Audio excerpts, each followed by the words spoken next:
Are you concerned that Paxton might get away with this business of trying to expel Texas legislators? No, I'm not. Okay. Because I know the Texas Constitution. What are you gonna do? Comment down below. What is your strategy? I think we're gonna have to take back the cap.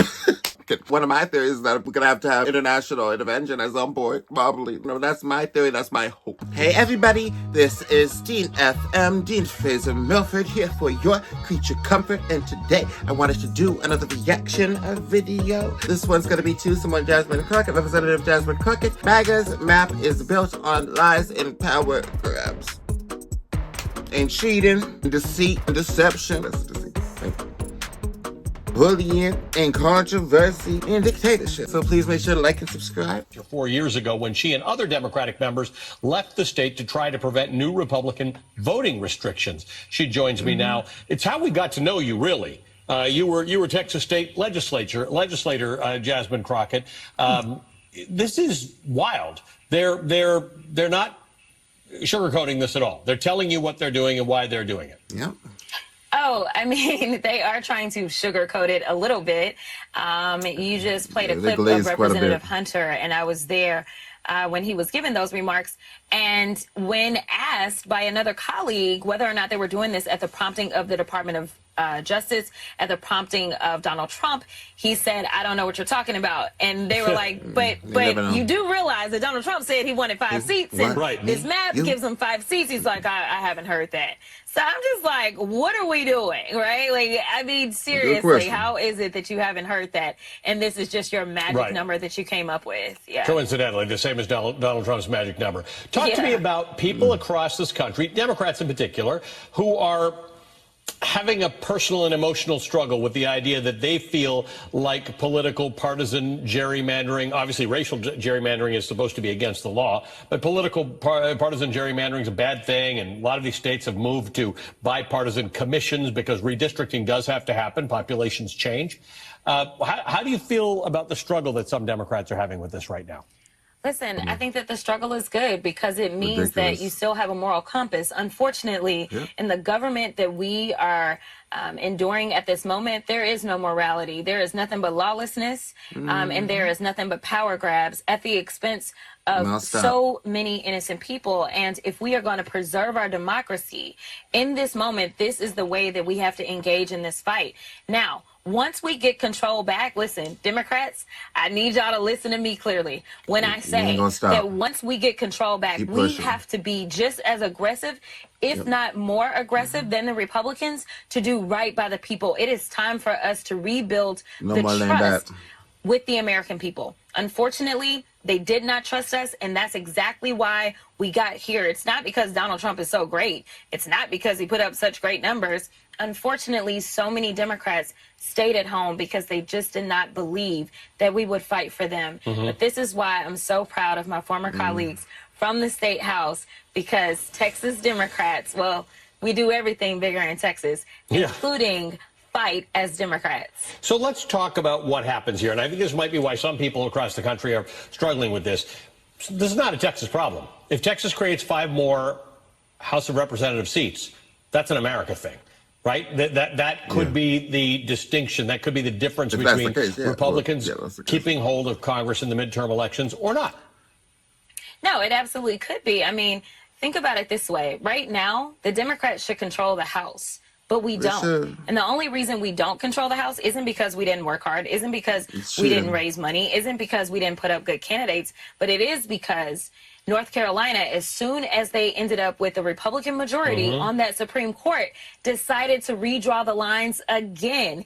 And instead of that state being 7-7, which sounds like how that state has historically been voting, instead now the congressional delegation is 10 Republicans and 4 Democrats. They took 3 seats away from us, and those 3 seats would have made the difference in having a Speaker Johnson and a Speaker Jeffries. And, well, one of those is bigger, better, and greater than the other, and I'm sure you know which one that is. Let's talk about what the options. Doing all these little things, shifting of the policies, shifting here, shifting there, and kind of overlook this and kind of pay off this. You know, he's not in there correctly. He's any noble sense of the word. But I mean, Trump administration is completely corrupt, as if I had to say that. Like, what are we gonna do? Comment down below. What is your strategy? I think we're gonna have to take back the cap.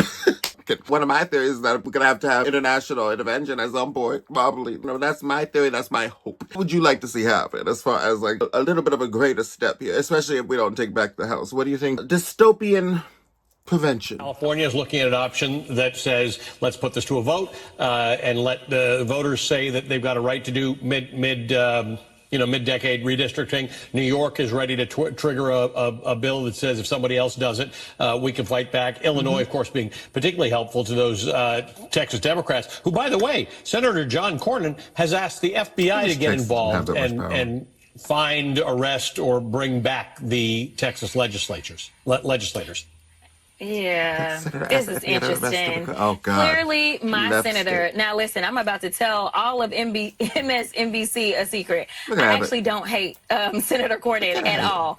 And right now, what we have is a senator who actually is a real Republican who's doing everything that he can to make it seem like he's a MAGA Republican so that he can get through his primary. But Senator Cornyn, this is not him. This is somebody that sat on our Supreme Court in the state of Texas. This is somebody who typically works in a very bipartisan way, unlike Senator Cruz. This is somebody who is literally doing everything that he can to hopefully get some of that MAGA base that is riled up to vote for our corrupt attorney general, because now I'm convinced the only way that you can succeed with MAGA is you got to cheat on your wife, you got to have some felonies hanging over your head, you got to do something that makes you a little saucy before they will get behind you. And that's exactly who A.G. Paxton is. And unfortunately, he is consistently leading in the primary polls on the Republican side. And so Senator Cornyn knows that the FBI can't get involved and ain't going to get involved as it relates to some little civil situation that was signed off on by the Speaker of the Texas House. But the MAGA base won't know that. Are you concerned that Paxton might get away with this business of trying to expel Texas legislators? No, I'm not.